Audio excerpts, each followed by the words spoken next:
The mental technique within the God frequency was quietly set aside after people began reporting unusual, hard-to-explain shifts in their lives. Known as a lesser-known secret from 1927, it explores a metaphysical approach to thought and focus that many never fully understood. As you listen, you may begin to notice something subtle, a shift that feels small at first, but deeply real. The God frequency. Introduction. The God frequency vibrates beneath the surface of reality, a hidden current more fundamental than thought itself. You are now standing at the threshold of understanding a universal principle that has remained concealed from most of humanity throughout time. This frequency is not a metaphysical abstraction, but a tangible energetic current that connects your innermost consciousness with the expansive intelligence of the universe. Every thought you generate carries a specific vibrational signature, a unique resonance that interacts with the quantum fabric of existence. The ancients understood this principle intuitively. They recognized that consciousness is not merely an internal experience, but a creative force capable of influencing matter, energy, and potential. Your thoughts are not passive observations, but active transmitters that communicate with the cosmic intelligence surrounding you. Mental current, as the early metaphysical philosophers termed it, operates on principles of precise vibrational alignment. When your internal state matches the frequency of your desired outcome, manifestation becomes not a mystical concept, but a natural law of interaction. Emotion serves as the conductor of this frequency. Your feelings are not random biochemical responses, but sophisticated energy signals that amplify or diminish your thought's creative potential. Joy, belief, and unwavering certainty become the amplifiers of your intentional frequency. The God frequency transforms miraculous occurrences from rare events into predictable outcomes. It is an inner technology of consciousness, a method of participating directly in the creative process of universal unfolding. By understanding and practicing this lost mental technique, you open yourself to a profound mechanism of transformation, where intention becomes substance and thought shapes reality with precision and grace. Before we get into the book, comment, "I am ready," to affirm your intention to the universe. Part 1. Awakening the Inner Receiver. Chapter 1. The Whisper Behind Thought. In the gentle embrace of a willow's cascading branches, Mildred Joy discovered something extraordinary, a subtle whisper that transcended ordinary thought. This was no mere imagination, but a glimpse into the universe's most intimate communication channel. You might wonder how such a discovery begins. For Mildred, it started with stillness. Sitting beneath the ancient willow, her mind gradually quieted, peeling away layers of constant mental chatter. In that sacred silence, she heard it, a delicate echo resonating from within, a frequency so pure it seemed to vibrate with the very essence of potential. The law of attraction, you must understand, is not about forceful demanding or aggressive manifestation. It is a nuanced dance of resonance. Like a radio receiver, your consciousness must be precisely tuned to catch the broadcast of divine intelligence. Effort cannot manufacture this alignment, only surrender can. Harlan Everett's journey illuminates this principle perfectly. He had spent years pushing, straining, and insisting that the universe conform to his desires. Each attempt was met with increasing frustration and diminishing returns. His mind was a closed circuit, blocking the very energy he sought to attract. The transformation came when Harlan learned to rest, not as an act of giving up, but as a profound strategy of allowing. He discovered that miracles do not respond to aggressive pursuit, but to inner stillness. The moment he replaced his demanding energy with quiet receptivity, something miraculous occurred. Events began rearranging themselves with an elegance that defied rational explanation. Opportunities emerged where obstacles once stood. Connections formed effortlessly. His entire reality seemed to recalibrate, not through his controlling efforts, but through his newfound capacity to listen. This is the true essence of the God frequency, a state of being where intuition flows freely, where courage rises not from external validation, but from internal alignment, where certainty emerges not from control, but from deep trust. Practice. Sit gently with your pulse, feel it as the steady drumbeat of creation, and let each inhalation carry the sense that you are tuning to the calm hum beneath all movement. Allow softness to replace striving until you sense thought itself melting into radiant quiet. Chapter 2. The Mirror That Thinks Back. You stand at the threshold of a profound understanding, an ancient wisdom that has whispered through generations waiting to be rekindled within you. The mirror before you is more than a mere reflection. It is a gateway to your inner landscape, a canvas upon which your deepest beliefs are painted. Ethel Grace discovered this truth one luminous morning when she gazed into her own eyes and recognized something extraordinary. The mirror was not simply showing her appearance, but revealing the intricate frequencies of her inner world. Each glance was a transmission, each thought a signal broadcasting her most intimate beliefs about herself. The God frequency operates on a principle of radical responsiveness. It does not judge or argue with your self-perception. It simply reflects. When you see yourself as limited, the universe conspires to validate that limitation. When you recognize your inherent worthiness, opportunities begin to align with miraculous precision. Consider the journey of Ernest Luke, a man whose life transformed the moment he shifted his internal narrative. For months, he wandered through a landscape of struggle, his self-concept painted in muted tones of scarcity and doubt. Then, something awakened within him, a remembrance of his fundamental chosenness. He began to see himself not as a victim of circumstance, but as a conduit of divine potential. This transformation was not about positive thinking, but about fundamental vibrational recalibration. Every challenge became a mirror, showing him where his beliefs were still anchored in old paradigms. Each obstacle was an invitation to rewrite his internal script, to tune his consciousness to a more expansive frequency. Your self-image is the antenna through which the universe receives your broadcast. When you transmit worthiness, abundance finds its way to you. When you radiate limitation, restrictions become your lived experience. The mirror of consciousness does not discriminate, it simply reflects.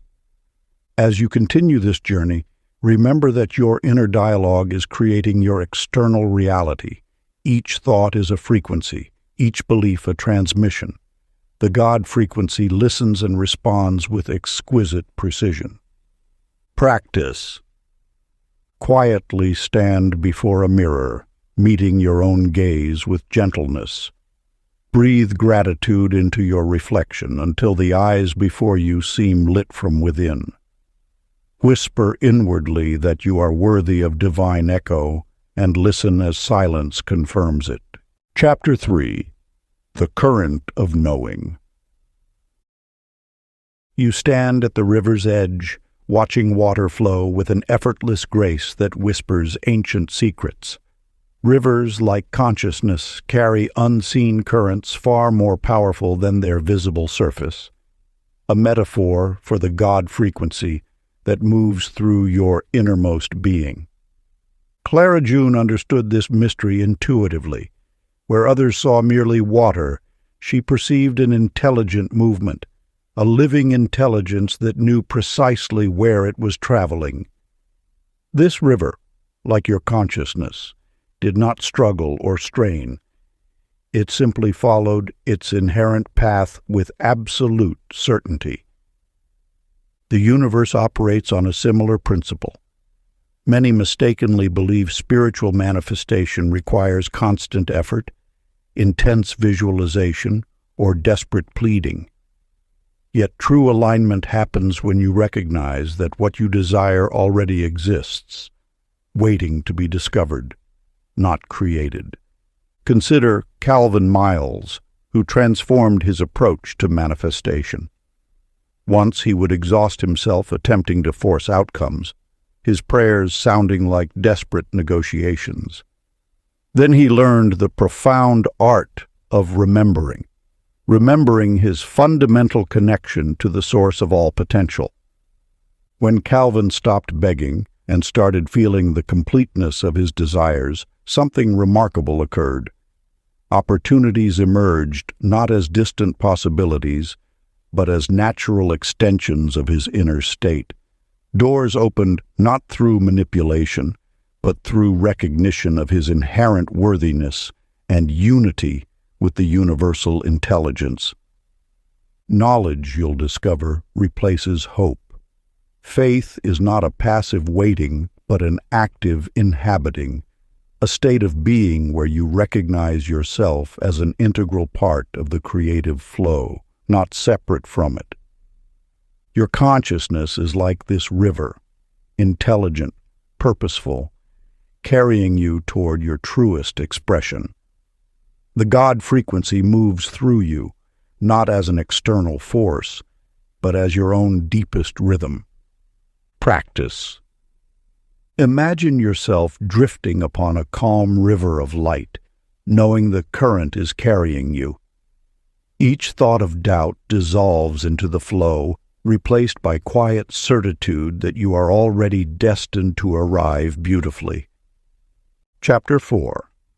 The Secret Pulse of Gratitude. You stand at the threshold of a profound revelation. Gratitude is not merely a polite gesture, but a transformative energy that reshapes reality itself. The universe listens not to your words, but to the vibration of your heart. Harvey Glenn discovered this secret quite unexpectedly. Where most saw obstacles, he cultivated a remarkable ability to find appreciation in the most challenging circumstances. His gratitude was not a passive acceptance, but an active transmission of energy, a deliberate tuning of his inner frequency. Imagine gratitude as a musical instrument, capable of playing melodies that resonate through the fabric of existence. Each note of thankfulness sends ripples through the invisible currents that connect thought to manifestation. When you express genuine appreciation, you are not simply saying thank you. You are realigning your entire energetic blueprint. Millie Rose understood this principle when her life seemed barren. Instead of lamenting her circumstances, she began acknowledging the smallest gifts: the warmth of sunlight, the softness of her breath, the quiet between moments. Her gratitude was not contingent on external abundance, but arose as an internal wellspring. The God frequency responds to this pure resonance. It does not distinguish between what is and what could be. It simply matches the vibration you emit. When you radiate thankfulness, you become a beacon of reception, drawing opportunities and experiences that mirror your inner state. Your gratitude is a powerful transmitter. It cuts through the noise of doubt, fear, and limitation. Each moment of genuine appreciation is like clearing static from a radio signal, allowing divine intelligence to communicate more clearly. The universal law is simple. What you appreciate, appreciates. Not as a mechanical transaction, but as a living, breathing relationship between your consciousness and the infinite intelligence that surrounds you. Gratitude is not about getting more. It is about recognizing the abundance already present. You are not seeking gratitude, you are becoming gratitude. Let it flow through you like light, illuminating every corner of your being. Feel its warmth, its expansiveness, its transformative power. Practice. Feel grateful not for reasons, but as a natural state, as though the heart were sunlight spilling outward. Sense gratitude glowing from within until the entire room vibrates kindly back. Chapter 5. Thought as Architecture. The universe whispers its secrets through the language of imagination, a realm where thought becomes the blueprint of reality. You are not merely an observer of life, but its primary architect, drawing each line of possibility with the precise instruments of your inner vision. Leonard Dean understood this sacred truth more deeply than most. While other architects traced conventional lines on drafting paper, he discovered that true creation begins in the boundless landscape of imagination. His designs were not just drawings, but living frequencies that pulsed with potential, waiting to materialize in the physical world. When Leonard closed his eyes, houses emerged, not as static structures, but as living entities that seemed to breathe with possibility. Floating dwellings that defied gravity, spaces that curved and transformed with human emotion, structures that responded to the inner rhythms of their inhabitants. Each design carried a vibration so pure that the universe could not help but respond. Ida Pearl walked a similar path of creative awakening. Her initial sketches trembled with uncertainty, reflecting her inner doubts. When hesitation clouded her vision, her designs remained trapped on paper, never ascending beyond mundane commissions. But when she learned to infuse her creative work with unwavering belief, something remarkable occurred. Her architectural renderings began to pulse with an inner light. Clients were no longer purchasing mere blueprints, but receiving portals of possibility. Commissions started flowing not from marketing or networking, but from the pure resonance of her imaginative frequency. The universal law revealed itself clearly. Imagination is not a passive activity, but an active transmission. Your inner vision does not simply describe reality, it instructs it. Every feeling, every nuanced emotion, becomes the energy that shapes matter. Doubt constructs limitations, while belief constructs miracles. You are constantly designing the architecture of your existence, whether you recognize it or not. Each thought is a drafting tool, each emotion a building material. The universe responds not to your words, but to the vibration behind those words, the feeling that gives them life. Practice, as specified in the original instructions. Close your eyes and build a living image of the life you cherish, feeling every color, scent, and gesture as complete fact. Hold this inner structure until joy itself feels structural. Chapter 6. Emotion, the Tuning Fork. You stand at the threshold of understanding a profound truth. Your emotional landscape is not merely a passive experience, but an active transmitter of reality. Just as a radio requires precise tuning to receive a clear signal, your inner emotional state determines the frequencies you attract and manifest. Nora Beth's discovery illuminates a universal principle hidden from casual observation. Her moods were not random fluctuations, but precise instruments calibrating her life's unfolding. When joy radiated from her core, synchronicities appeared like flowers spontaneously blooming, unexpected connections, timely opportunities, seamless alignments that defied logical explanation. Conversely, when worry contracted her inner landscape, life seemed to contract with it. Plans became labyrinthine, communications grew murky, and momentum stalled. This was not coincidence, but a direct translation of her vibrational state. Chester Ray understood this principle intuitively. Before critical meetings, he would not merely hope or prepare intellectually. Instead, he would rehearse gratitude, feeling the sensation of success as if it were already present. His emotional frequency would shift, and meetings would flow with an almost magical coherence. Emotion is not a weakness to be suppressed, but a sophisticated communication system between your inner world and the universal intelligence. It is the alchemical language that transforms thought into tangible experience. When you feel deeply, you are not just experiencing, you are instructing the quantum field around you. The universe listens not to your words, but to the resonance behind them. Your feelings are the true communication, the precise frequency that determines what materializes in your physical reality. Gratitude, joy, peaceful expectation, these are not passive states, but active instructions.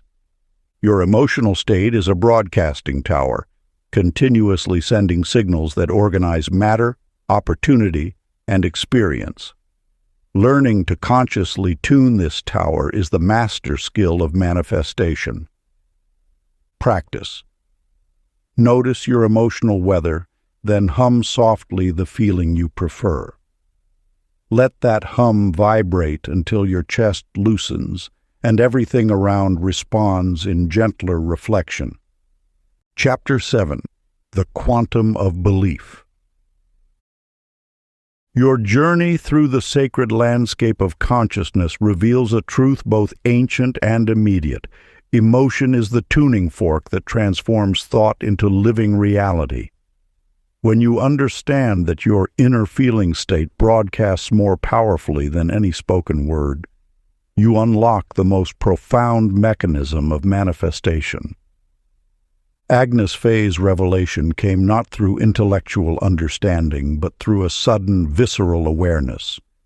She had spent years reciting affirmations like mechanical incantations, wondering why her words seemed to dissolve into the vast silence without creating tangible change. Her breakthrough emerged when she recognized that beliefs are not mere sentences, but energetic densities, living frequencies that pulse with emotional resonance. Imagine your beliefs as living entities, breathing and vibrating with the intensity of your inner conviction. They are not static declarations, but dynamic transmitters that communicate directly with the quantum field. When Clyde Warren confronted his lifelong struggle with chronic illness, he did not merely hope or wish for healing. He began to meticulously rehearse the feeling of unbreakable wellness, allowing that sensation to permeate every cell of his being. The God frequency does not respond to desperate pleading or intellectual gymnastics. It responds to the pure, unfiltered frequency of your emotional state. Your inner certainty is the true language of creation. When you genuinely feel something as already accomplished, the universe begins to rearrange itself to match that vibrational blueprint. This is not about positive thinking, but about emotional alchemy. Your feelings are not random or inconsequential.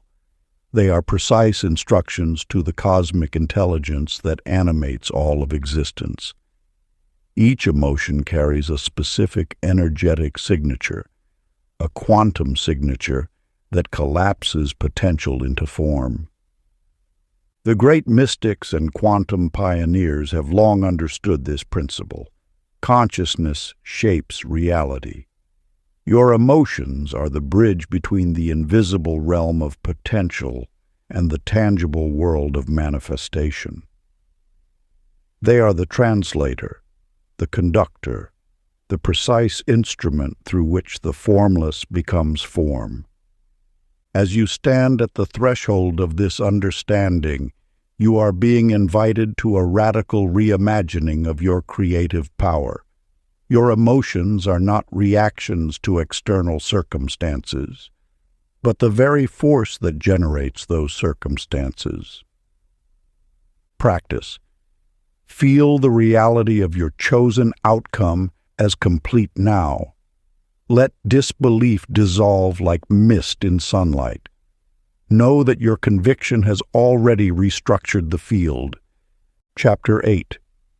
Silence as Signal. You stand at the threshold of your most profound discovery, the quantum realm of silence where thoughts are born and reality takes shape. Like Ruth Nell, you are about to uncover a truth that transcends ordinary perception. Silence is not emptiness, but the living matrix from which all potential emerges. In the vast landscape of consciousness, noise is merely a distraction, a constant static that obscures the subtle transmissions of universal intelligence. Your mind, when cluttered with incessant chatter, becomes like a radio receiver jammed with interference. True wisdom does not shout.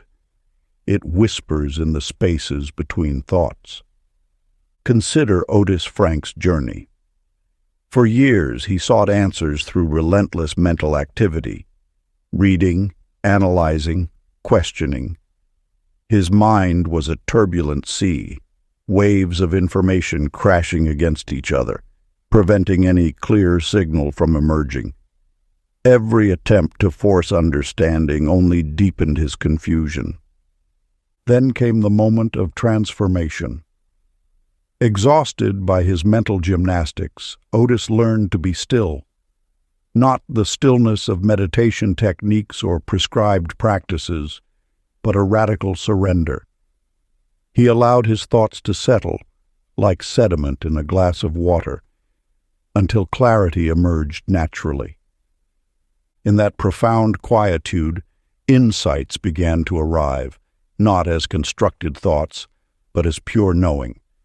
Intuition flowed like a gentle stream, carrying understanding that no amount of intellectual effort could generate. The universe, it seemed, communicates most eloquently in silence.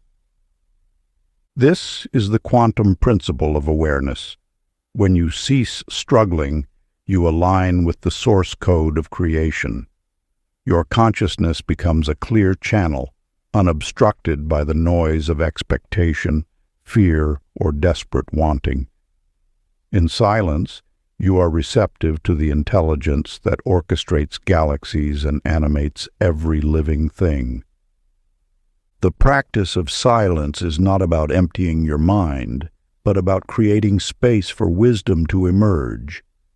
It is an active receptivity, a state of alert openness where you are simultaneously listening and knowing.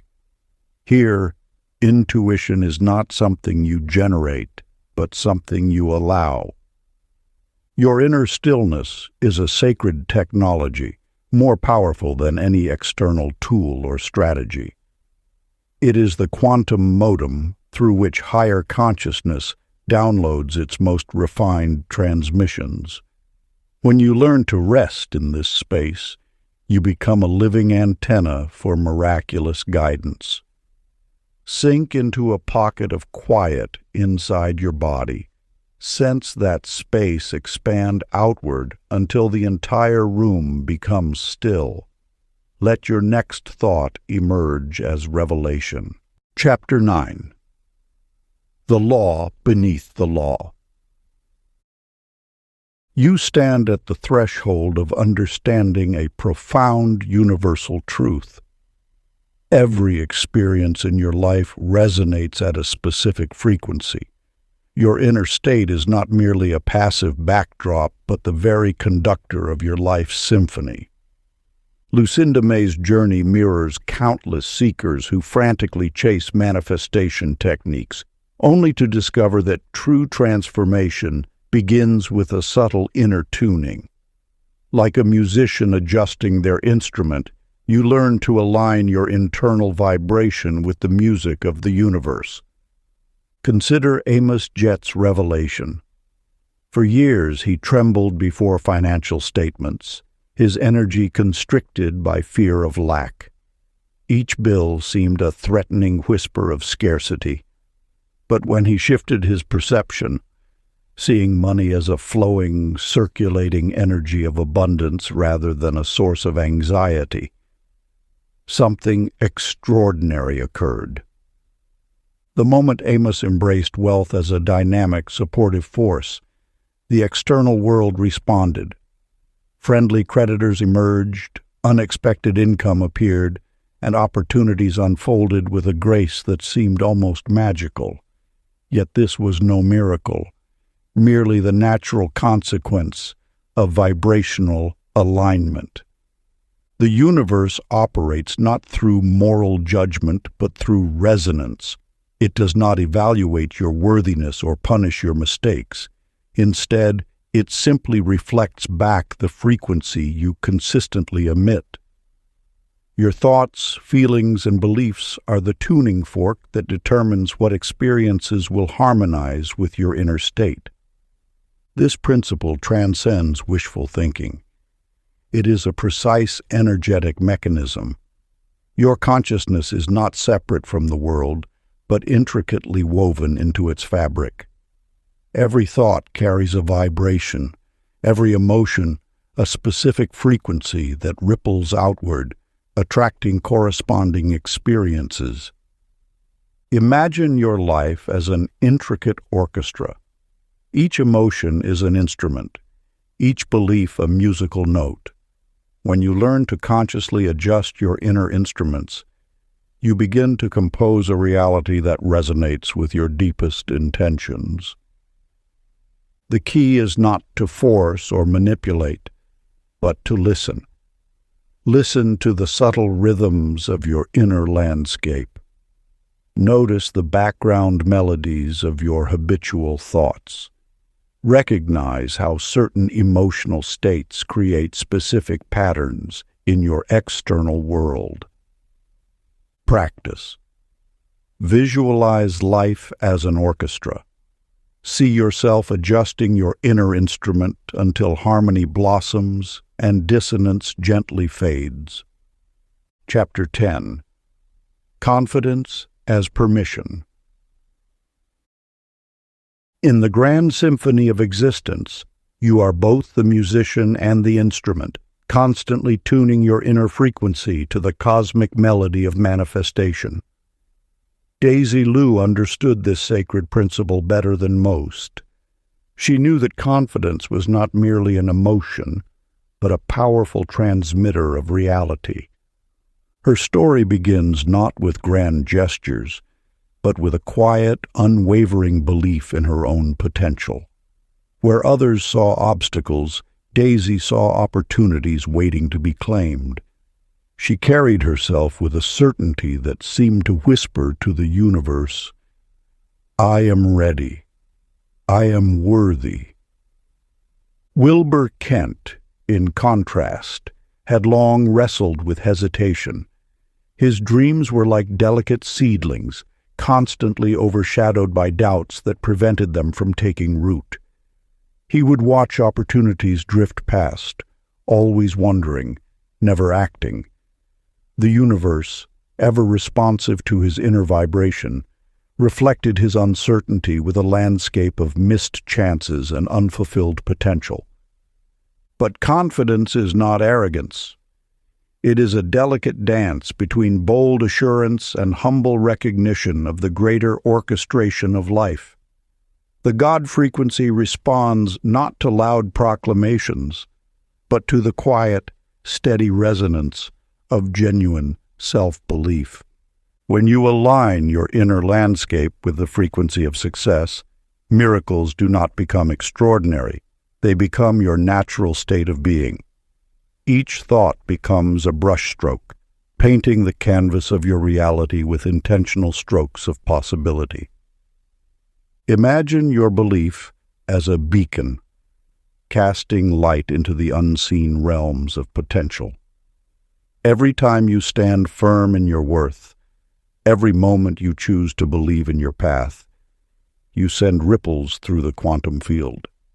These ripples do not simply move around you, they reshape the very fabric of your experience. The universe listens not to your words, but to the vibration beneath them. It hears the music of your soul, the underlying frequency of your deepest convictions. When your inner dialogue matches the rhythm of your desired reality, manifestation becomes as natural as breathing. Daisy Lou knew this. She walked through life not hoping, but knowing. Her confidence was not a mask, but a genuine expression of her inner truth.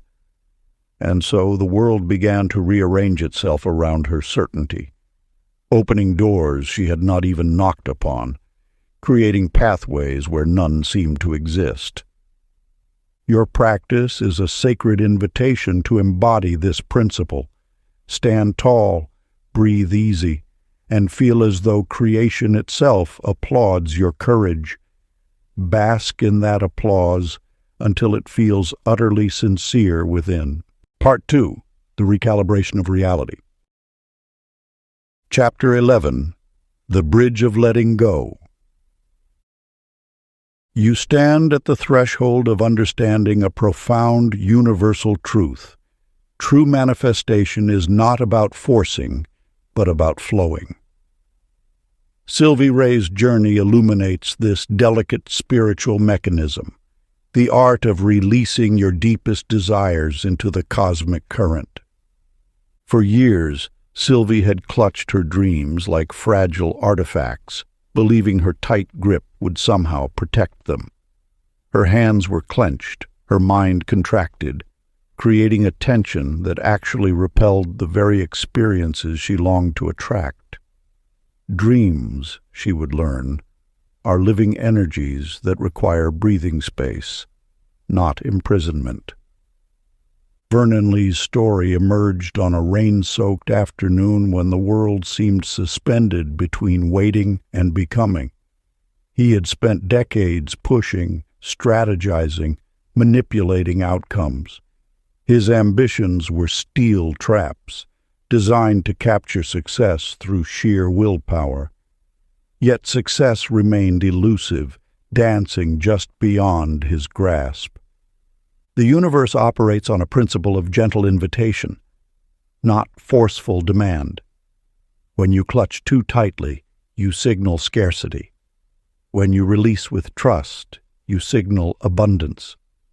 Your dreams are not fragile things to be protected, but powerful frequencies waiting to be harmonized.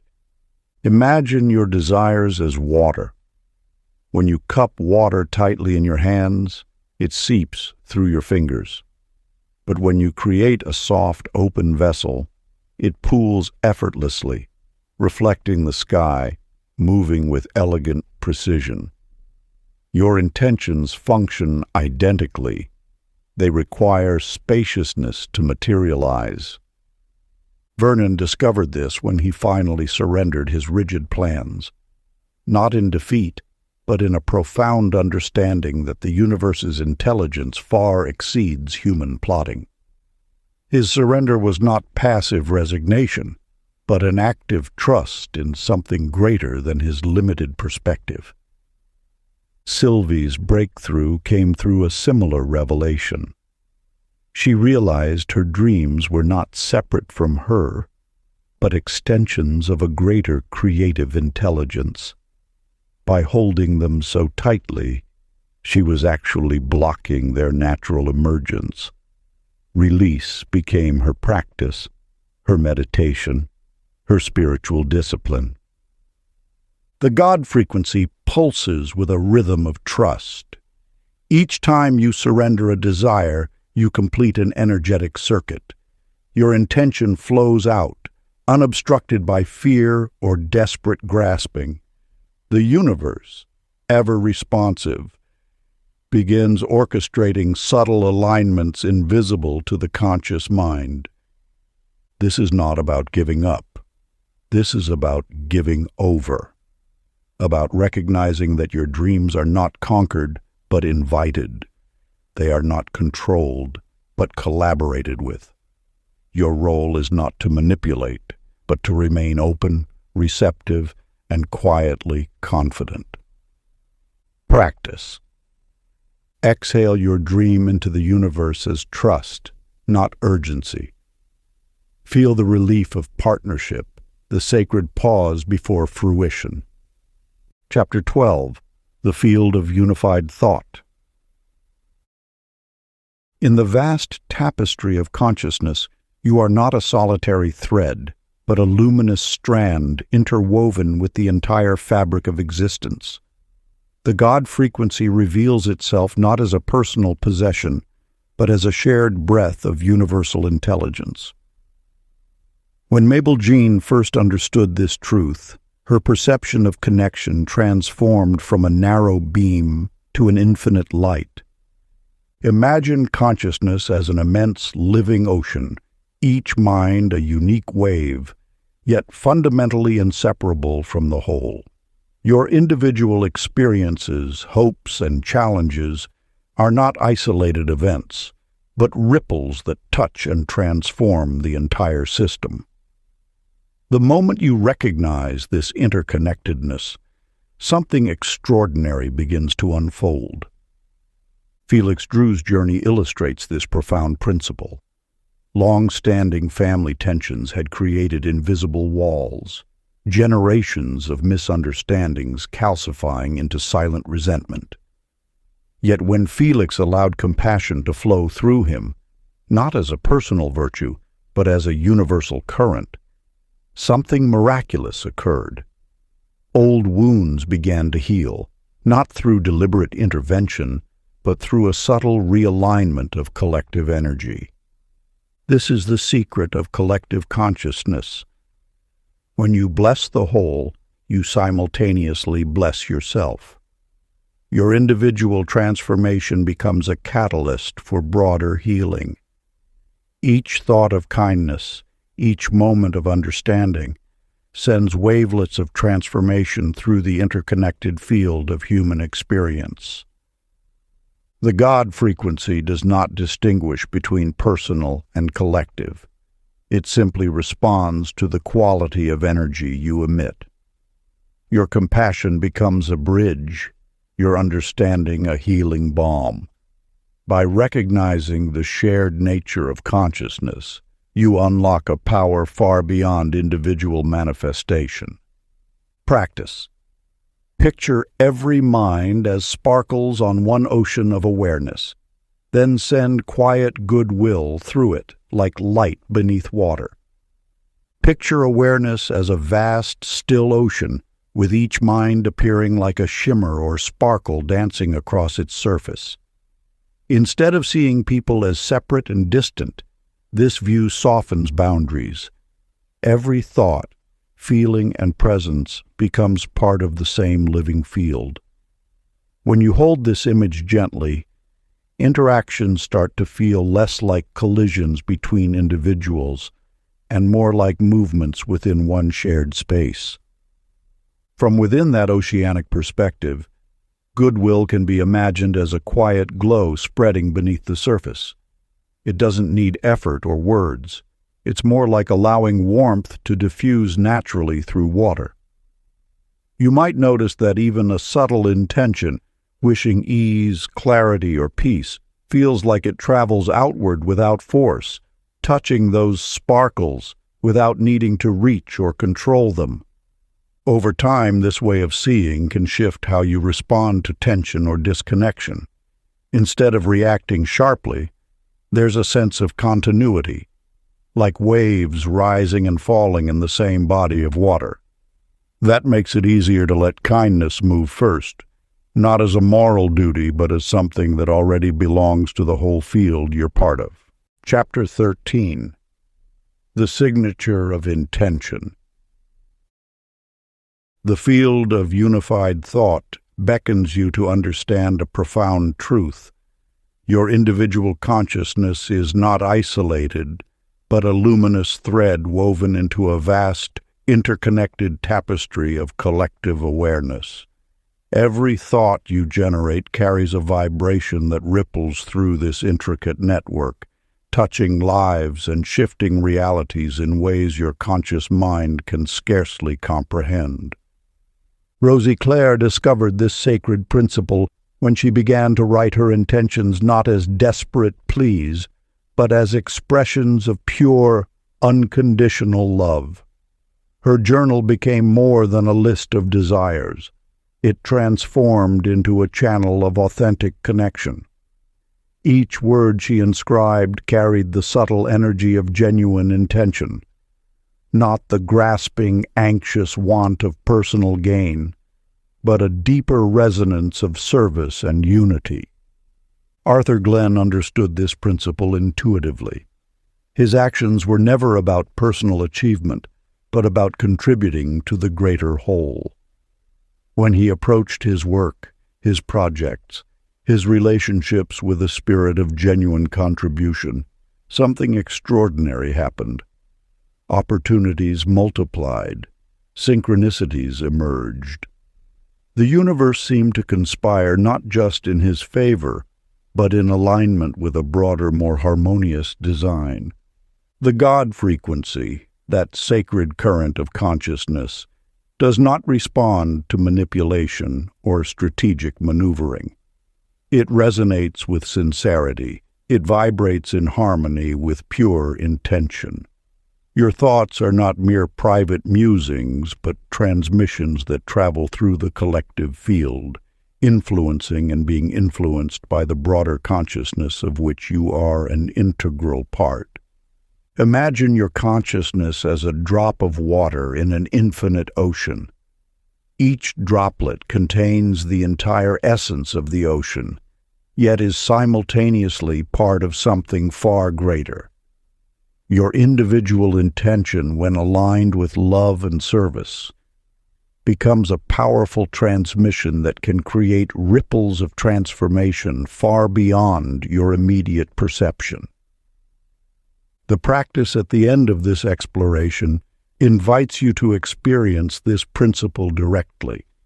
Write your current intention on the air with your breath, feeling it glow golden, and imagine it dissolving into the greater field content and alive. Before we get into the next chapter, you can download a free ebook version of this audiobook using the link in the pinned comment below this video.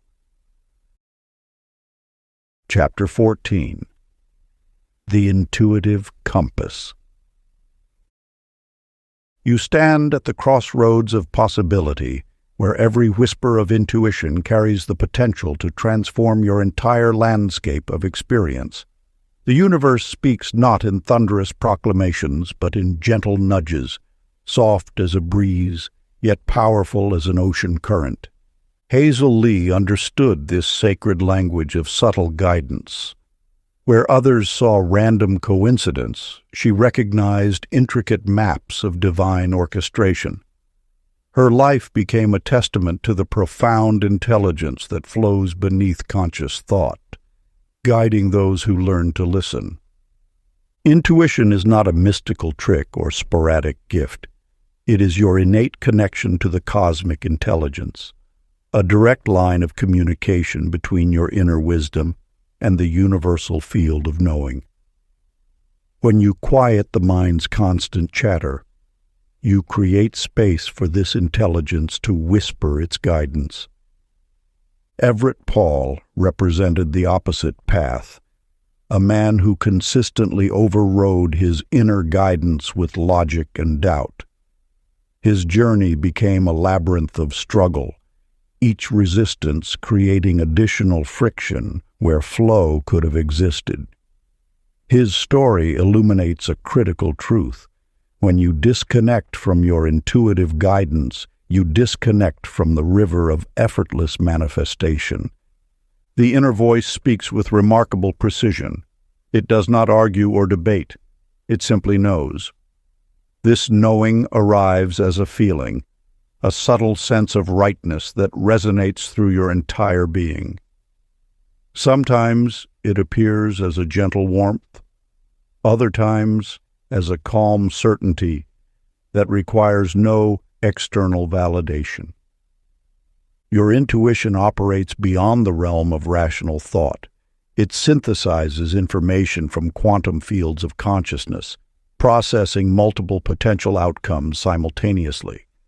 While your mind analyzes, your intuition simply understands. To access this guidance requires a willingness to trust something beyond immediate physical evidence. It demands you release the need to control every outcome and instead become a receptive channel for divine intelligence.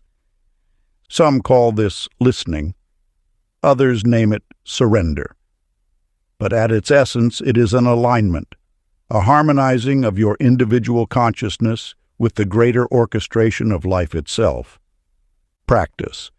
Relax the forehead and listen beneath words for that quiet yes or no. Follow immediate peace as direction. Chapter 15.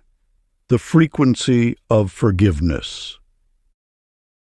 In the vast landscape of consciousness, you stand at a crossroads where perception meets transformation. Your spiritual frequency is not a static condition, but a living, breathing current that responds to the subtlest shifts in your inner environment.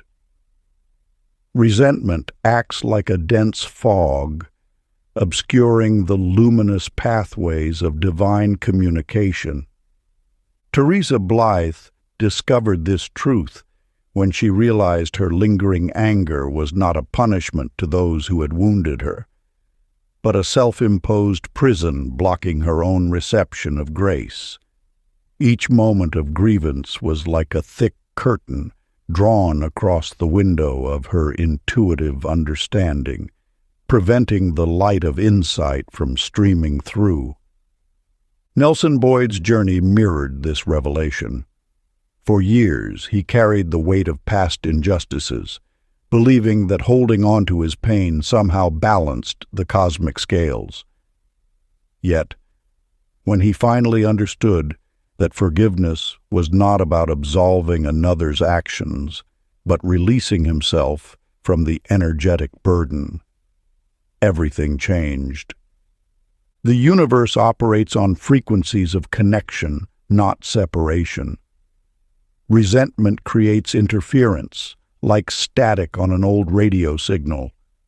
When you hold on to bitterness, you're essentially broadcasting a frequency of disconnection, which inevitably attracts more experiences that reinforce that vibration of separation. Forgiveness is not weakness. It is a profound act of spiritual recalibration. It is the moment you choose to unhook your energy from past wounds and redirect it toward your own healing and expansion. By blessing those who have caused you pain, you transform the energy of conflict into a force of liberation. Your spiritual bandwidth is a sacred transmission line. Just as a skilled technician clears interference from a communication channel, you have the power to clear the static of resentment from your inner landscape. Each act of forgiveness is like a gentle cleaning, restoring the clarity and precision of your intuitive reception. The practice is not about forgetting or condoning harmful actions. Instead, it is about recognizing the deeper truth, that holding on to pain only perpetuates suffering. By releasing the emotional charge, you reclaim your power and open yourself to new possibilities. When you choose forgiveness, you are not just healing yourself. You are participating in a profound act of collective consciousness. Each time you release a grievance, you contribute to a larger field of understanding and compassion. Your practice now awaits. Imagine releasing a gentle wave of pardon toward everyone included in your memory. Feel your chest spacious. Chapter 16. The Dimension of Joy. You stand at the threshold of understanding that joy is not merely an emotion, but a profound transmission of creative energy. The universe does not respond to struggle or strain, but to the luminous frequency of genuine delight. When you align with joy, you become a broadcasting station of effortless manifestation. Betty Ann's revelation emerged during a quiet meditation, a sudden, unexpected laugh that bubbled up from somewhere deeper than thought. In that moment, she understood that joy was not something to be pursued, but the natural underlying tone of existence itself. Her laughter was not a response to humor, but a recognition of an eternal truth. Creation itself is playful, spontaneous, and fundamentally light-hearted. Raymond Clyde experienced this principle in his professional life. For years, he had approached work with grim determination, believing success required unrelenting effort. Yet when he shifted to embracing joy, allowing curiosity and enthusiasm to guide his actions, his professional landscape transformed. Projects that once felt like burdens now flowed with ease. Opportunities appeared not through calculated strategies, but through the magnetic pull of his inner radiance. This is the secret hidden from most. Joy is not a reward for achievement, but the very fuel of creation. Your emotions are not passive experiences, but active transmitters that shape reality's fabric. When you resonate with genuine happiness, you signal the universe that you are already in alignment with abundance. The quantum field responds to your internal state, not your external actions. Struggle creates resistance. Joy creates openness. When you approach your desires with lightness, with a sense of play and possibility, you dismantle the heavy structures of doubt and limitation. Imagine your intentions as delicate seeds. Planted in soil tilled with struggle, they grow slowly, if at all. But when nestled in the fertile ground of joy, they germinate instantly, breaking through barriers with effortless grace. This is not about forced positivity or manufactured happiness. True joy emerges from a deep understanding of your inherent worth, from recognizing that you are already whole, already connected to the infinite creative principle. Your practice now becomes a gateway to this understanding. Recall a playful memory until laughter vibrates through your whole body, then apply that warmth to today's wish. Chapter 17. The Magnet of Faith. In the luminous landscape of consciousness, you stand at the threshold of understanding that joy is not merely an emotion, but a frequency, a divine transmission that rewrites reality's very architecture. Your inner world contains more creative power than all external circumstances combined. Nadine Ruth embodied this truth with an extraordinary grace. Where others saw uncertainty, she cultivated an unshakable certainty that defied logical explanation. Her faith was not wishful thinking, but a profound inner knowing that transcended physical evidence. She understood that belief is not about waiting for proof, but about claiming ownership of an outcome before its material manifestation. Walter Jean walked a similar path. He discovered that manifestation occurs not through desperate striving, but through a calm, unwavering conviction. By practicing the feeling of already having, inhabiting the emotional landscape of his desired reality, he witnessed miraculous alignments. Opportunities emerged not as random chance, but as natural extensions of his inner state. The universe responds to your internal frequency, not to your external pleading. When you align your emotional state with the vibration of what you desire, you become a magnet for synchronicity. Your thoughts are not mere mental chatter, but quantum instructions that reshape energy into form. This is the sacred art of manifestation, to feel so complete, so aligned, that your external world cannot help but reconfigure itself to match your inner landscape. Joy is not a destination, but the very vehicle of transformation. Practice. Rest in the emotion of already having. Let tranquility anchor you deeper than sight. Chapter 18. The Reversal of Doubt. You stand at the threshold of transformation, where doubt is not a barrier, but a bridge to deeper understanding. Faith is not the absence of uncertainty, but the willingness to walk through it with grace and inner stillness.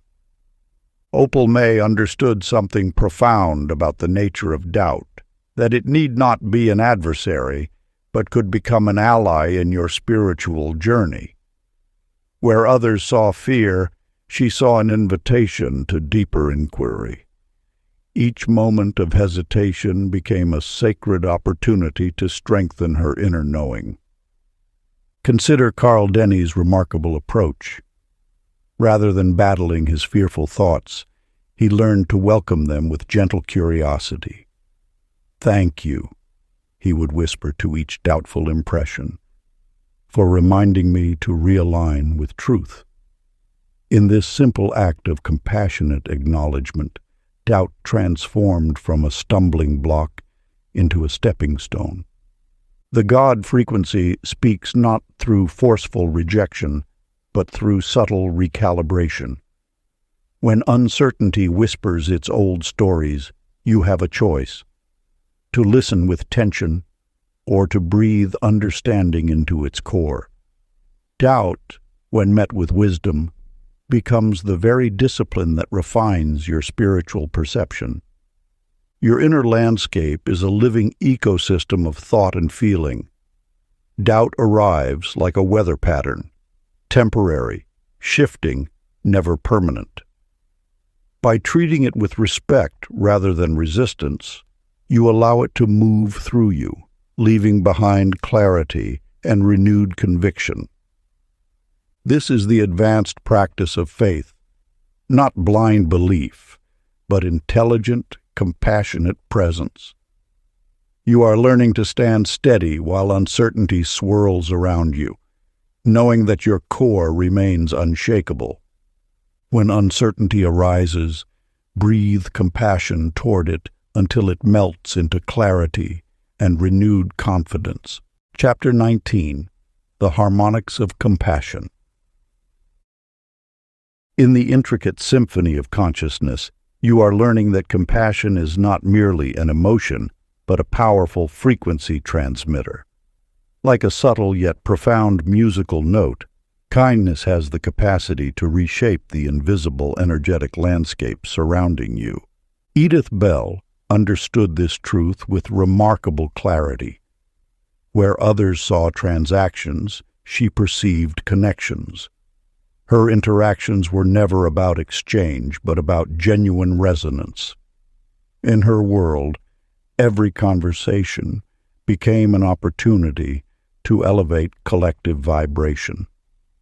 At her workplace, colleagues initially perceived her warmth as naivety. Yet gradually, they discovered something transformative happening around her. Floyd Harmon, a typically reserved colleague, found himself inexplicably inspired when Edith truly listened, not just with ears, but with her entire being. When Floyd shared his professional challenges, Edith didn't offer solutions or sympathy. She created a sacred listening space where his words could breathe, where his struggles could be witnessed without judgment. In that moment of pure acceptance, something remarkable occurred. Floyd's energy shifted. Possibilities he couldn't previously imagine began emerging. The universe responds to authentic compassion like a tuning fork responds to precise vibration.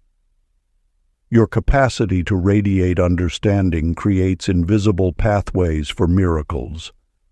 Compassion is not weakness, but the most sophisticated form of spiritual intelligence, a frequency so pure it can realign entire systems of possibility. Your kindness is not about being nice. It is about being present. It is about holding space for another's complete human experience without attempting to modify or correct it. In this space of unconditional presence, transformation becomes inevitable. When you approach life with this understanding, you become a living transmission of the God frequency. Your compassion becomes a broadcast signal that attracts support, synchronicity, and unexpected grace. Practice. Picture golden light circulating through your heart outward to all life, multiplying joy in silent mutual uplift. Chapter 20. The Return to Simplicity. You stand at the threshold of understanding where complexity dissolves and true manifestation begins.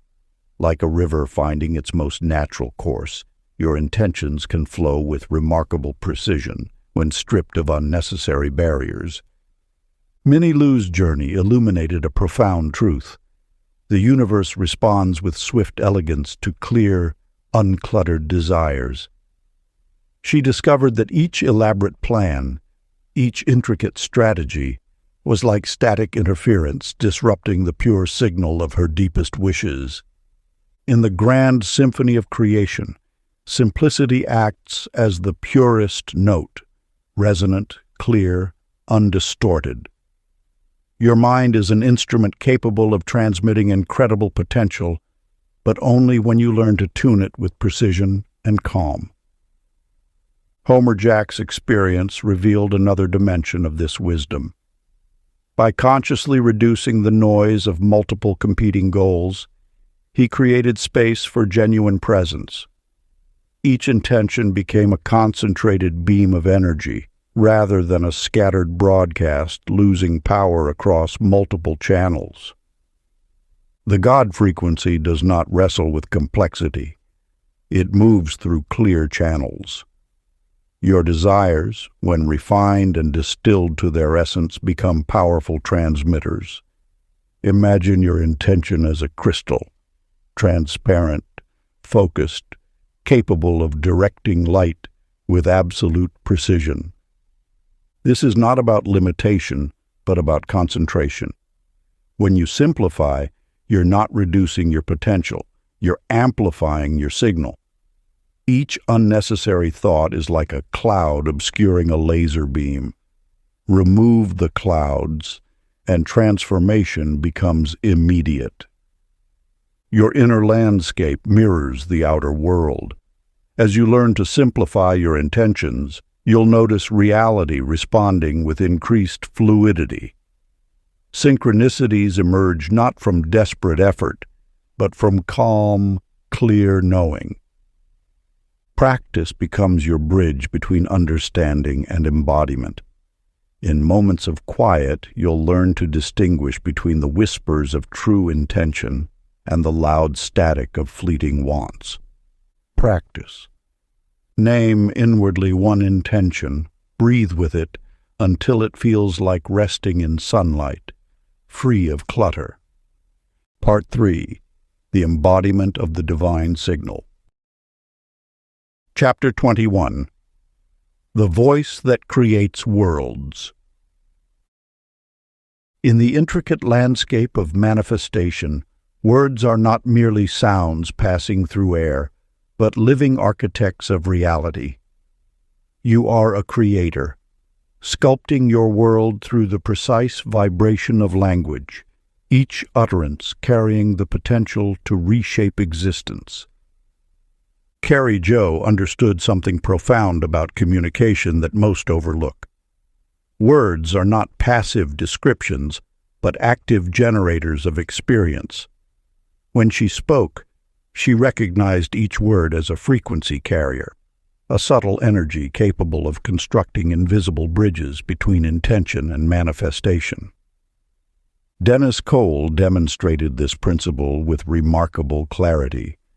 His declarations were never casual utterances, but carefully crafted invocations rooted in genuine love and understanding.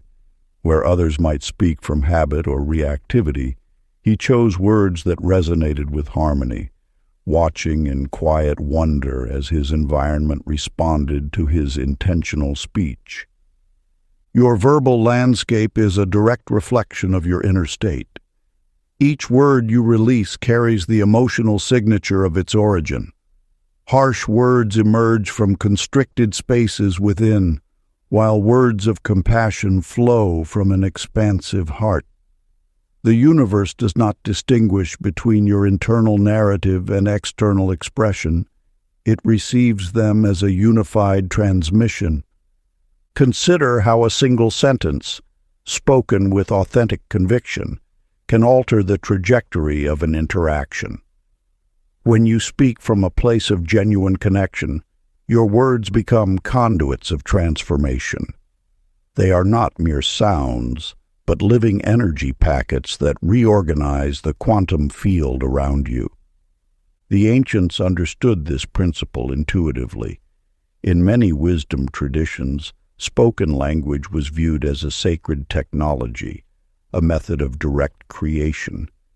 Your words are not simply communication. They are spells, prayers, and architectural plans for potential realities. Listening becomes as crucial as speaking. By hearing the vibrational quality of words, both your own and others, you attune yourself to the subtle mechanics of manifestation. Some words contract, some expand, some heal, some fragment. Your discernment grows with conscious awareness. This is not about positive thinking in a simplistic sense, but about genuine alignment. When your internal state, emotional resonance, and verbal expression harmonize, you become a clear channel for miraculous unfolding. Practice. Speak one gracious sentence about your current life aloud with conviction, feeling its vibration ripple outward. Chapter 22. The Light of Presence. You stand at the threshold of creation, where every whispered word carries the potential to reshape reality. The universe listens with an intimacy most fail to comprehend. Each utterance is not merely sound, but a vibrational blueprint that echoes through the fabric of existence. Irene May understood something profound about language that most overlook. Words are not simply communication. They are living frequencies that pulse with creative energy. When she spoke, she did not merely describe the world. She participated in its continuous formation. Her words were not descriptions, but invocations. Elmer Chase discovered this truth through patient observation. Where others saw time as a rigid progression, he recognized it as a malleable substance responsive to conscious attention. By anchoring himself completely in the present moment, he noticed how reality would subtly adjust, opportunities would emerge, and obstacles would dissolve. The present moment, you learn, is the sacred intersection where divine intelligence meets human potential. It is a razor's edge of pure potential, where past limitations and future anxieties dissolve into an eternal now. Here, your consciousness becomes the most powerful instrument of transformation. Your voice carries more weight than you realize. Each word is a frequency, each sentence a vibrational command that ripples through the invisible dimensions of existence. When you speak with clarity, with love, with precise intention, you are not simply communicating, you are creating. The ancient wisdom traditions understood this principle deeply. They knew that sound was the first movement of creation, that vibration preceded form. Your words are not mere sounds dissipating into air, but living energies that continue to resonate and manifest long after they have been spoken. Consider how your internal dialogue shapes your experience. The words you repeat to yourself become the architecture of your reality. Speak with compassion, with belief, with a sense of inherent worthiness, and watch how the universe begins to align itself around your utterances. This is not metaphor. This is the precise mechanism of conscious creation. Your voice is a bridge between the formless and the formed, between potential and manifestation. Every declaration is an act of co-creation with the universal intelligence that breathes through all things. As you reach the chapter's conclusion, the practice awaits, a sacred moment of sensory alignment that will ground these profound insights into your immediate experience. Touch your senses one by one, hear, see, breathe, until reality glows vivid and undivided. Abide there. Chapter 23. The Orbit of Service. You stand at the threshold of a profound understanding that your awareness is not merely a passive observer, but a living, breathing conduit of divine energy. Like Sadie Pearl, whose simple acts of kindness transformed the very fabric of her reality, you too can become a vessel of abundant circulation. Imagine generosity not as a transaction, but as a sacred flow of life force. When Sadie prepared her tea, she did more than pour liquid into cups. She infused each moment with genuine care. Her neighbors felt this, not just the warmth of the tea, but the warmth of her spirit. And in that subtle exchange, something magical occurred. Generosity is not about grand gestures or calculated giving. It is a state of being, a frequency of openness that signals to the universe your fundamental connection with abundance. Harold Finn discovered this when he shifted from a mindset of scarcity to one of inherent wealth. His generosity was not about depleting his resources, but about recognizing the infinite nature of divine provision. Your presence becomes a blessing when you understand that giving is not about the physical act, but about the energy you transmit. Each interaction can be an opportunity to circulate love, to radiate kindness, to acknowledge the sacred in another. When you give without expectation, you align with the universal current of prosperity. The universe responds to your inner state, not your external actions. A gift given with resentment carries a different frequency than one offered with genuine joy. Your intention colors every exchange, creating ripples far beyond the immediate moment. Generosity breaks the illusion of separation. It reminds you that you are not an isolated being, but a connected thread in the vast tapestry of existence. Each act of kindness is a thread that weaves you more deeply into the fabric of collective consciousness. Practice. Visualize offering invisible blessings to others, noticing abundance rebound like sunlight mirrored. Chapter 24. The Transmutation of Fear. In the tapestry of human experience, you stand at the threshold of understanding the most misunderstood current of energy, fear. Like a river that can both destroy and nourish, fear carries within it a potent frequency waiting to be transformed. Lillian Fay understood this sacred alchemy better than most. Where others saw terror, she perceived a raw, unrefined power seeking transmission. Each tremor in her body was not a signal of weakness, but an invitation to radical transmutation. Fear, she discovered, was not an enemy to be conquered, but an intelligent messenger carrying wisdom encrypted in vibration. Martin Clyde embodied this revelation through his own journey.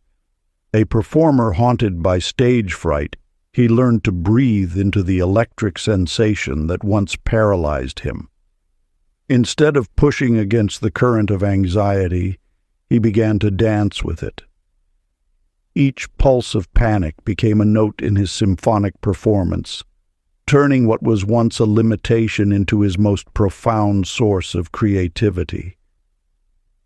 You must understand that fear is not external to you. It is energy moving through you, seeking expression. Like water finding its natural course, fear wants movement, transformation, release. When you resist it, you dam its flow.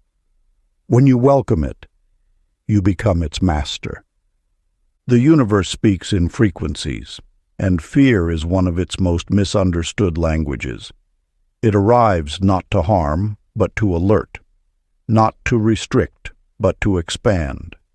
Every tremor is an opportunity to recalibrate your inner signal, to tune into a more refined understanding of your own potential. Imagine fear as a wild horse, untamed, powerful. The unskilled rider tries to control it through force. The wise rider learns to move with its rhythm, to understand its energy, to guide it toward magnificent destinations. Your fear carries similar potential. Wild, unrefined, but fundamentally intelligent. When fear arrives, do not label it as negative. Observe it. Breathe into it. Feel its texture, its temperature, its unique vibration. Each sensation is information, a message from the deepest part of your consciousness communicating something vital. Martin discovered that by breathing into his performance anxiety, the very energy that once froze him began to fuel his most electrifying performances. Lillian learned that by listening to her fear's whispers, she could transform potential paralysis into profound creative insights.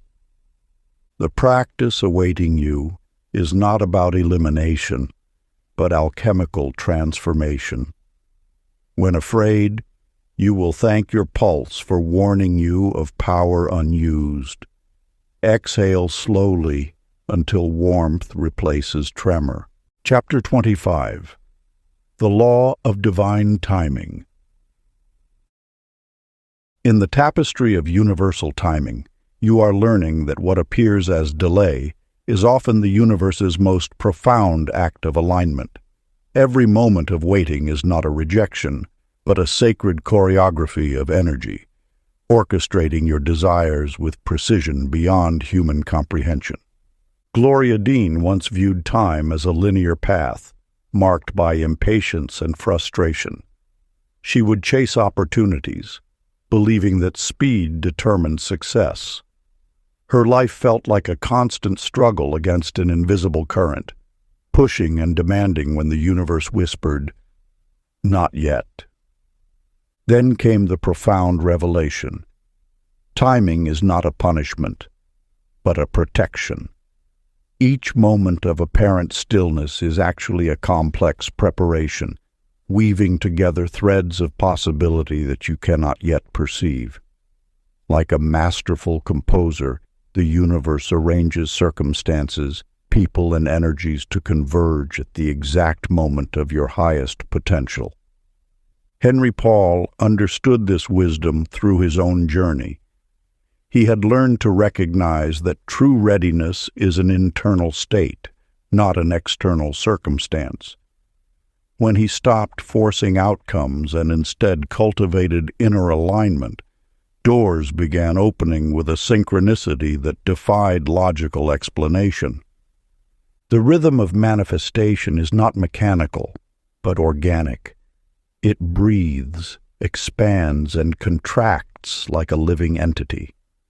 Your desires are not static goals to be conquered, but living energies that dance toward you when you are fully prepared to receive them. Imagine your wish as a delicate, luminous being moving through the quantum field. It is not racing toward you, nor are you chasing it. Instead, you are both engaged in a sacred dance of mutual attraction, each movement precise, each pause intentional. When you truly understand that delay is choreography, fear dissolves. Waiting becomes an act of trust, not torture. You begin to see each moment of pause as a gift, an opportunity for inner refinement, for subtle recalibration of your vibrational frequency. The universe operates with an intelligence far beyond human perception. What seems like a closed door is often a redirection. What appears as silence is frequently a deep preparation. Your job is not to force or manipulate, but to remain open, aligned, and quietly expectant. Trust becomes your most powerful practice, not a passive waiting, but an active, vibrant state of knowing that everything is unfolding exactly as it should. Practice. Envision your wish dancing toward you in perfect rhythm. Trust the tempo completely. Chapter 26. The Frequency of Beauty.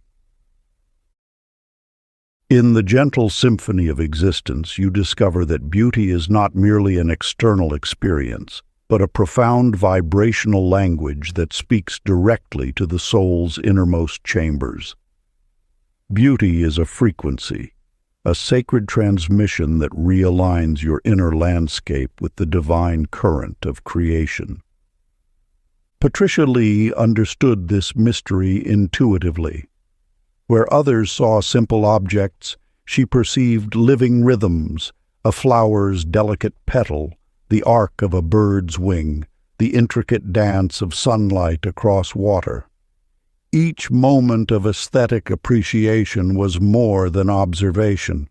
It was a calibration of her inner receiver. When Patricia gazed upon something beautiful, she did not just look, she listened. She felt the subtle harmonic resonance that vibrated beneath physical form. Her attention was not passive, but an active participation in the universe's continuous creation. Each moment of beauty she witnessed was like tuning an instrument, bringing her consciousness into perfect alignment with the God frequency. Eugene Ross had walked a similar path. A merchant by profession, he realized that his most prosperous periods coincided with moments of profound aesthetic appreciation. When he paused to admire the elegant curve of a leaf, the precise symmetry of a seashell, or the nuanced colors of a sunset, something within him expanded. His business deals flowed with unexpected grace. Opportunities appeared as if summoned by an invisible conductor. Beauty, you begin to understand, is not a luxury, but a spiritual practice. It is a way of perceiving that transforms mere observation into a quantum signal of receptivity. When you allow yourself to be moved by beauty, truly moved, not just intellectually noting it, but feeling its resonance in every cell, you become a clear channel for divine intelligence. This is not about seeking beauty in grand or extraordinary places. Beauty lives in the mundane, waiting to be recognized. A crack in the sidewalk, the way light falls through a window, the intricate pattern of a spider's web, each holds a universe of wonder for those willing to truly see. Your perception becomes your creative tool. By loving beauty, you are not passive. You are actively participating in the universe's continuous song of manifestation. Each moment of aesthetic appreciation is like sending a precise, loving frequency into the cosmic field, inviting responsive magic. As you journey through this understanding, remember that beauty is everywhere, waiting to be acknowledged. It is a language of spirit, a bridge between the seen and unseen, a direct transmission of divine intelligence. Look upon something beautiful today until it mirrors your inner glow, and both expand together. Chapter 27. The Circle of Expectation. In the quiet geometry of consciousness, you stand as the architect of incoming experience. Every moment carries the potential for transformation, waiting to be sculpted by the invisible hands of your inner vision. Expectation is not mere wishful thinking, but a precise energetic transmission that precedes physical manifestation. Ruby Gale understood this sacred principle intuitively. Where others saw obstacles, she perceived openings. Her consciousness was a luminous lens through which possibility constantly renewed itself. Each morning, she would wake and whisper to the universe, "Grace arrives effortlessly," and indeed, grace would weave itself through her day with stunning precision. Theodore Glenn's journey revealed a similar truth. Once trapped in a cycle of perpetual setbacks, he discovered that misfortune was not a fixed condition, but a frequency he could deliberately alter. By consciously choosing to expect delight, not as a naive fantasy, but as a deliberate attunement, he rewrote the very script of his existence. The universe responds not to your words, but to the underlying vibration of your expectation. When you expect beauty, complexity reorganizes itself to match your inner signal. When you anticipate kindness, the field around you subtly realigns, drawing compassionate interactions closer to your experience. Faithful expectation is like a gravitational field, quietly pulling desired outcomes into your immediate reality. It is not about forcing results, but about creating a resonant space where those results can naturally emerge. Your inner state becomes the blueprint, your steady belief, the architectural plan upon which experiences construct themselves. Imagine your expectations as a gentle but immovable force, like a river carving its path through landscape. Soft yet persistent, your inner vision shapes the terrain of possibility. Each thought is a brushstroke, each emotion a color that tints the canvas of incoming experience. The key is not to demand, but to allow, not to grip, but to open.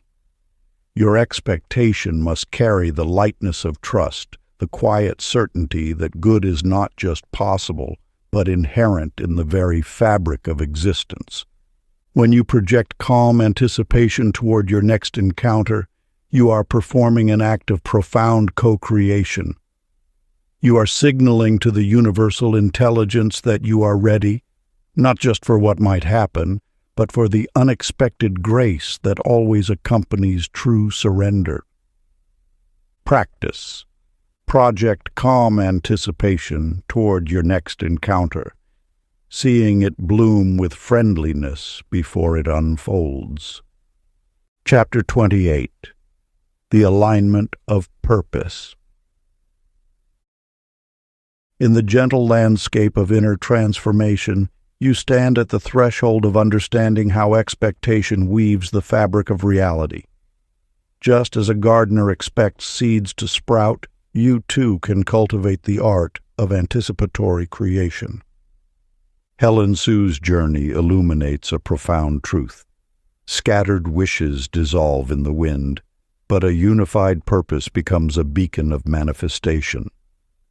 Her life had been a tapestry of fragmented desires, success here, love there, prosperity somewhere else, each thread pulling in a different direction, weakening the entire design. When she first recognized that all her aspirations could be threaded through a single, luminous intention of love, everything changed. Love was not merely an emotion, but a frequency, a vibration that could align disparate energies into a coherent symphony of creation. Ralph Dean understood this principle through his work. What once felt like mere labor transformed into a calling when he infused each action with purposeful intention. His hands became instruments of divine expression, each movement resonating with a deeper meaning beyond mundane tasks. Purpose acts as the conductor of life's orchestra. It synchronizes the lesser wishes, those individual instruments, into a harmonious composition. When you align your desires under a higher calling, the universe responds with remarkable precision. Your intentions become focused, your energy concentrated, and the path of manifestation clears before you. Imagine your wishes not as separate entities competing for attention, but as rivers flowing into a single powerful current. This current is directed by your core purpose, your fundamental reason for being. It is not about achieving isolated goals, but expressing the divine good that flows through you. The secret lies in understanding that your individual desires are not separate from the universal flow. They are expressions of a larger, more intricate design. When you recognize this, your expectations shift from desperate, hoping to serene knowing. Your expectations are not passive wishes, but active architects of reality. They are the blueprints upon which the universe constructs your experience.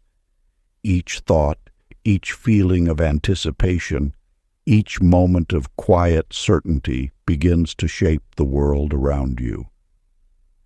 As you stand in this moment of revelation, you begin to see how purpose transforms random occurrences into meaningful unfolding.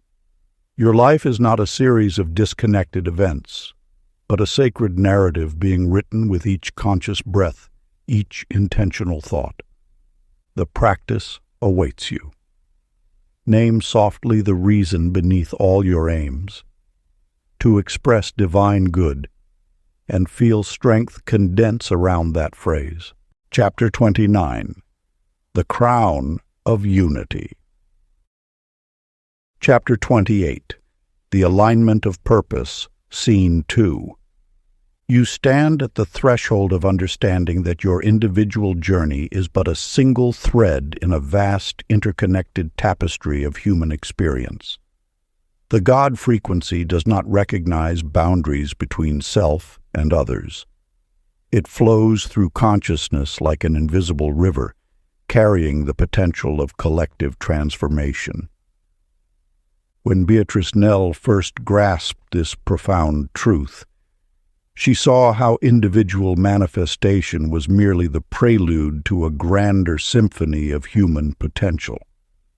Her insight revealed that personal desires, when aligned with a greater purpose, could ripple outward with exponential power. Each focused intention acts like a tuning fork, resonating with the broader field of human consciousness. Frank Boyd's community provided a living testament to this principle. What began as a small group of neighbors practicing synchronized visualization soon transformed their entire regional landscape. Unemployment rates declined, community projects flourished, and a sense of mutual support emerged that seemed to defy conventional explanation. Their shared intention became a beacon, attracting resources, opportunities, and collaborative spirit. The universal intelligence responds not just to individual vibrations, but to collective resonance. When multiple hearts and minds align toward a singular, compassionate purpose, the fabric of reality becomes malleable. Your personal manifestations gain unprecedented momentum when they serve a broader vision of collective well-being. This is not about losing individual identity, but expanding it. Your unique frequency contributes to a greater harmonic, much like a single musical note becomes part of a magnificent orchestral composition. Each person's intention, when pure and aligned with love, adds depth and richness to the collective experience. The God frequency understands unity as its fundamental language. Separation is an illusion, a mental construct that limits your true potential. When you recognize your interconnectedness, miracles cease to be rare occurrences and become the natural state of existence. Your purpose, therefore, transcends personal gain. It becomes a conduit for divine intelligence to express itself through collective human potential. By aligning your individual intention with the greater good, you activate a profound spiritual technology that can reshape entire systems, heal collective wounds, and invite unprecedented transformation. As you contemplate this expansive understanding, remember that your individual journey is sacred, yet it gains true power when it resonates with the broader melody of human evolution. Practice. Imagine countless hearts shining as one enormous frequency, blessing Earth until serenity spreads everywhere. Chapter 30. The Infinite Resonance.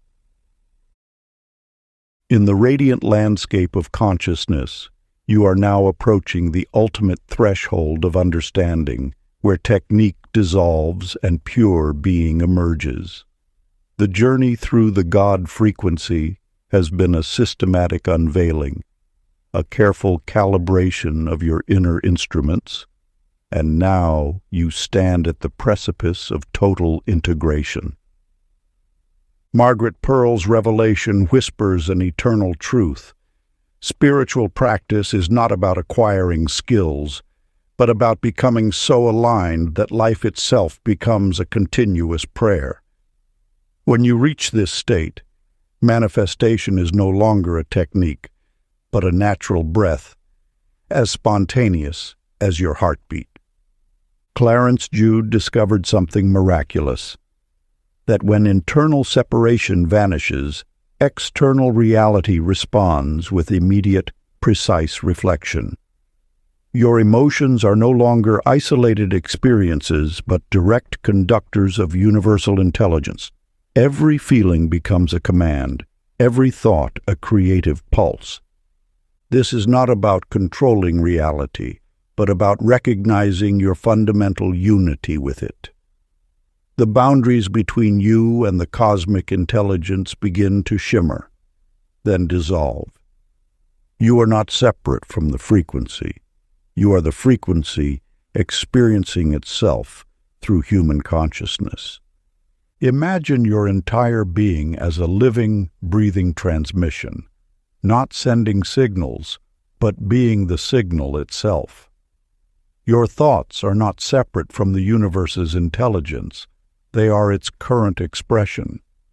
Your emotions are not private experiences, but universal rhythms moving through your unique form. When you truly embody this understanding, miracles cease to be extraordinary. They become the natural state of a consciousness that knows its interconnectedness. You are not requesting magic. You are magic experiencing itself. This is the ultimate initiation, where spiritual seeking transforms into spiritual being. No more techniques, no more methods. Just pure, unfiltered presence. Practice. Sense the divine vibration breathing you, through you, as you, until no border remains between seeker and source. Part 4. The Eternal Mastery of the God Frequency. Chapter 31. The Continuum of Awareness. In the luminous terrain of consciousness, you stand as a witness, not a participant, but an observer of life's intricate dance. Virginia May's wisdom unveils a profound truth. Awareness is not merely a passive state, but an active instrument of divine transformation. When you extend your consciousness beyond the narrow boundaries of personal concern, something miraculous occurs. The universe begins to respond to your expanded perception. Imagine your awareness as a gentle, all-encompassing light that touches every experience without judgment, without attachment. Curtis Len discovered this secret when he learned to observe his emotions like a calm sky witnessing passing clouds. Frustration, anger, joy, each emotion would arise, dance its momentary dance, and then dissolve back into the vast spaciousness of pure consciousness. He realized that suffering emerges not from the emotions themselves, but from our resistance to experiencing them fully. The God frequency operates on a principle of radical acceptance. Each time you witness an experience without attempting to change it, you create space for transformation. Your steady, compassionate gaze becomes a form of alchemy, turning turbulent energies into peaceful revelations. This is not about suppressing emotions or transcending human experience. Instead, it is about expanding your capacity to hold all of life's experiences with grace. Imagine yourself as an infinite container, vast, luminous, unchanging, while thoughts and feelings move through you like wind through an open landscape. Mastery, you understand now, is not about controlling your inner world, but about developing the capacity to observe it with profound neutrality. Each moment becomes an opportunity to practice sustained seeing. When you no longer identify completely with your thoughts, you discover a remarkable freedom. The mind, which once seemed like a turbulent ocean of constant activity, begins to reveal its true nature. Beneath the waves of thought, there is an immense, tranquil depth. This depth is your true self, unbounded, serene, and fundamentally whole. Your awareness becomes a sacred instrument of divine observation.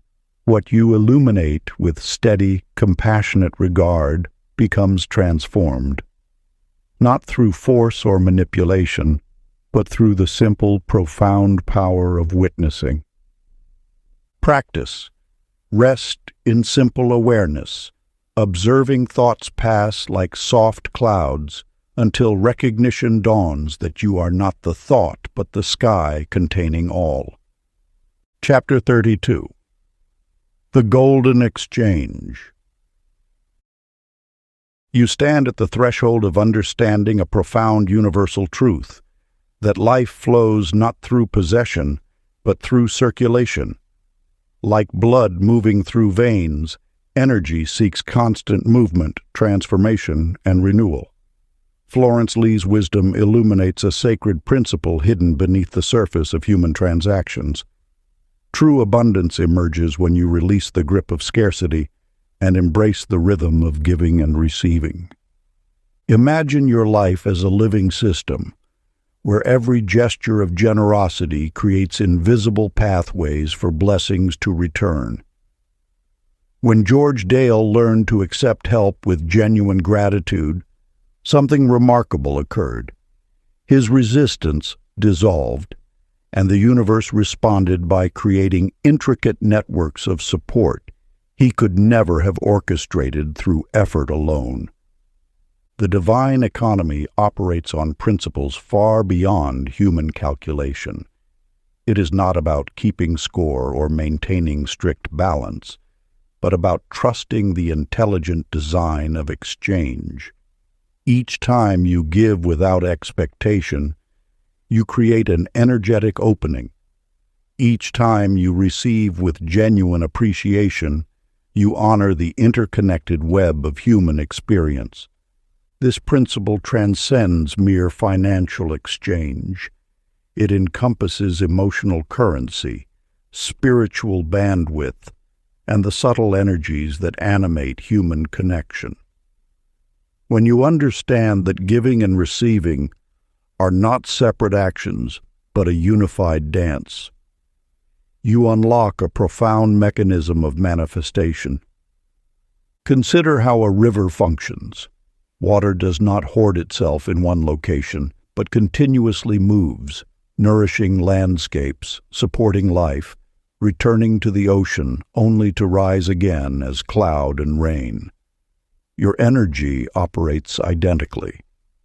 What you release with love returns transformed, carrying wisdom and unexpected blessings. The universe rebalances through flow, never through contraction or fear. Hoarding, whether of money, love, knowledge, or opportunity, disrupts the natural current.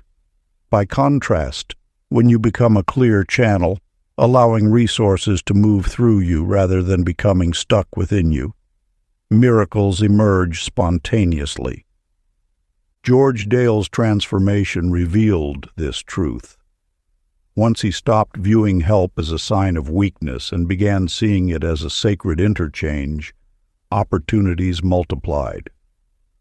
Assistance came not just as financial support, but as connections, insights, and unexpected grace. His willingness to be both vulnerable and generous rewrote his entire relational landscape. This is not about sacrificing yourself, but about recognizing your inherent abundance. You are not a limited vessel, but an infinite conduit of creative energy. Each breath carries the potential for exchange, each interaction an opportunity to participate in the cosmic dance of giving and receiving. Imagine breath as exchange. Each inhale a gift received, each exhale a gift returned, until the rhythm feels sacred and complete. Chapter 33. The Sacred Humor of Divinity. In the grand tapestry of universal frequency, you are about to discover a most transformative wisdom, the alchemical power of laughter. Not mere amusement, but a sacred vibration capable of dissolving the heaviest energetic barriers that block your divine flow. Lottie Ray understood something profound that most souls miss, that humor is not an escape from life's challenges, but a sublime mechanism of spiritual transformation. When difficulties arose, she did not resist or contract. Instead, she laughed, a practice so radical it seemed to rewrite the very laws of manifestation. Imagine laughter as a frequency cleanser, a vibrational solvent that can instantaneously transmute dense emotional states. Where serious spiritual practices might take months of meditation, a genuine chuckle can clear energy in mere moments. Your inner landscape is not a battlefield to be conquered, but a playground to be enjoyed. Warren Scott's journey illuminates this principle brilliantly. During periods of intense struggle, He discovered that approaching challenges with lightheartedness invited miraculous interventions. His laughter wasn't dismissive. It was a profound recognition of life's inherent playfulness.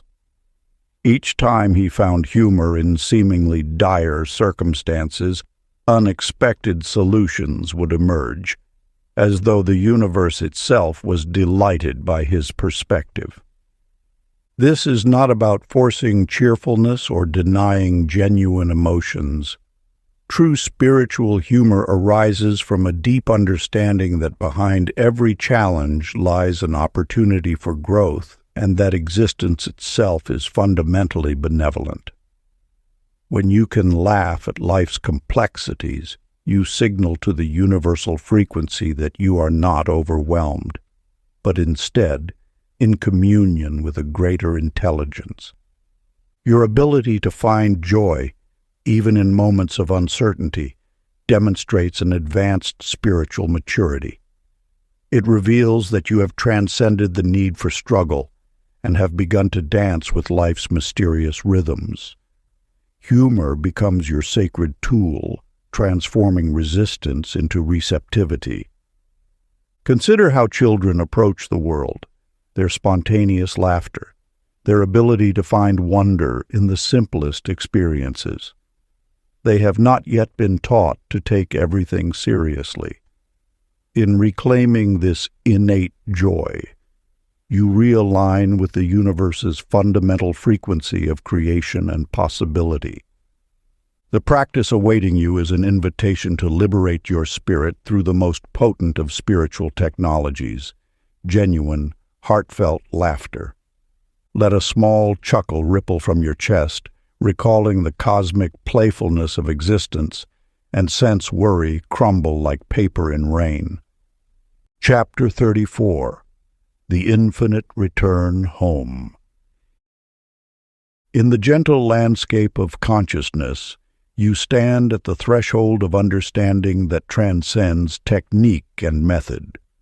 The journey of awakening is not about acquiring new skills, but about recognizing the profound simplicity already alive within you.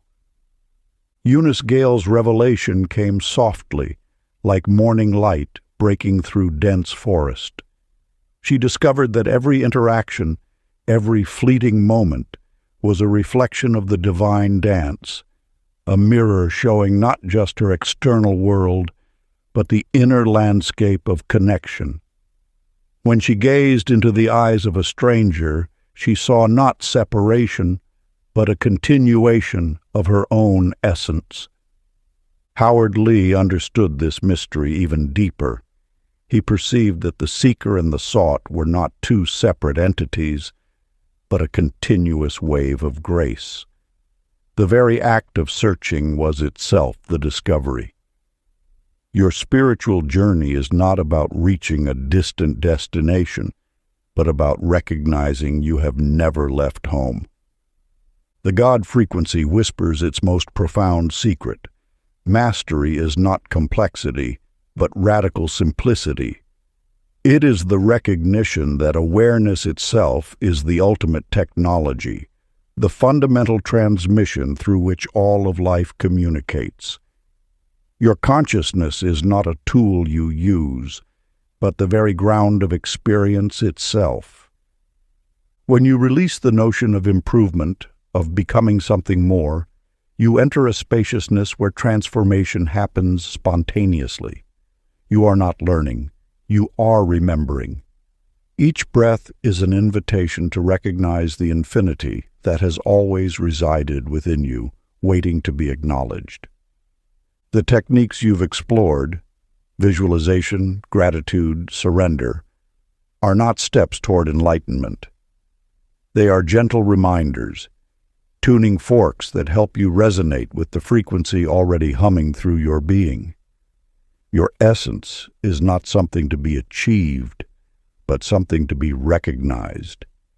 In this moment of understanding, the boundary between inner and outer dissolves. You are both the observer and the observed, the wave and the ocean, the frequency and its transmission. The God frequency ends exactly where it began, in the silent, luminous awareness that is your true nature. Place a hand over your heart and feel that home has always pulsed there, quietly broadcasting infinity through every beat. If you enjoyed this audiobook, I created a free ebook version for you. You can download it using the link in the pinned comment. Conclusion.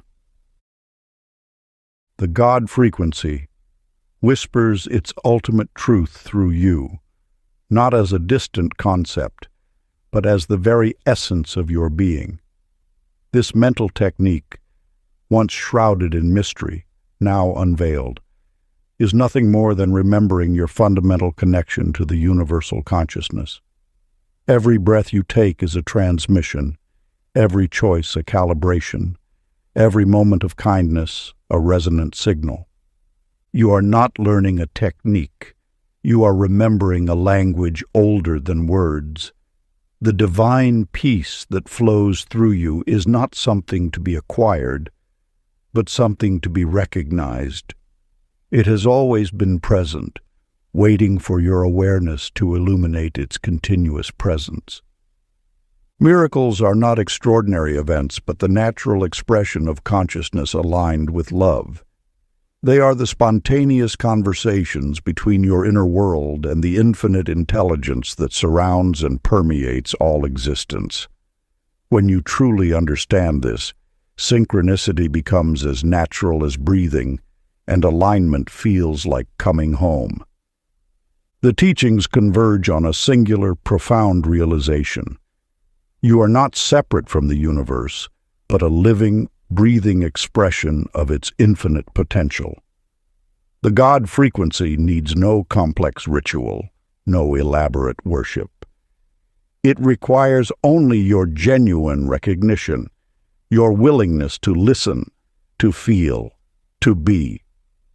In this moment of understanding, you are both the transmitter and the receiver, the song and the listener, the miracle and the creator of miracles. Your consciousness is the living bridge between the seen and unseen, the known and the mysterious. If you enjoyed this exclusive audiobook, I handpicked this next book which will change your life.